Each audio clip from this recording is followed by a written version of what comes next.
Aquest projecte de recerca ha permès descobrir noves vies moleculars implicades en el desenvolupament de càncer de pell, el que permetrà en un futur aplicar noves teràpies per al càncer de pell.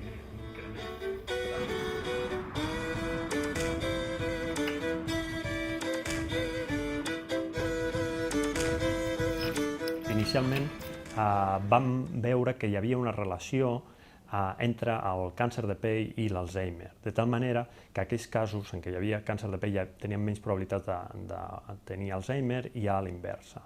En realitat, el que vam observar va ser que a l'inactivar uns gens implicats amb Alzheimer produïen un fenotip similar al del càncer de pell.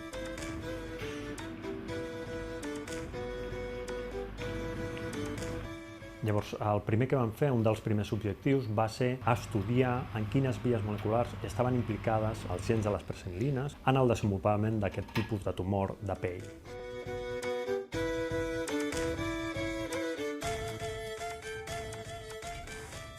El primer que vam descobrir va ser que a l'inactivar aquests gens en cèl·lules de pell, aquestes cèl·lules proliferaven més. Llavors, les cèl·lules, en condicions normals, el que passa és que es poden dividir de forma normal. En condicions de patologia, per exemple, a l'inactivar el gen de la presenilina, el que fan és dividir-se contínuament, provocant aquest tipus de tumors que són molt invasius i que faran que hi hagi un procés patològic.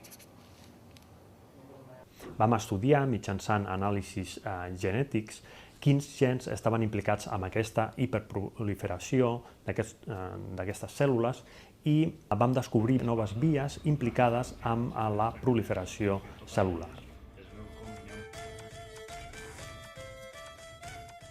En segon lloc, vam obtenir uns ratolins mutants per estudiar quin efecte tenien aquests gens de les presenilines in vivo. I vam observar que aquest tipus de ratolí desenvolupen tumors bastant agressius i això porta a la mort d'aquests ratolins als 3 mesos d'edat.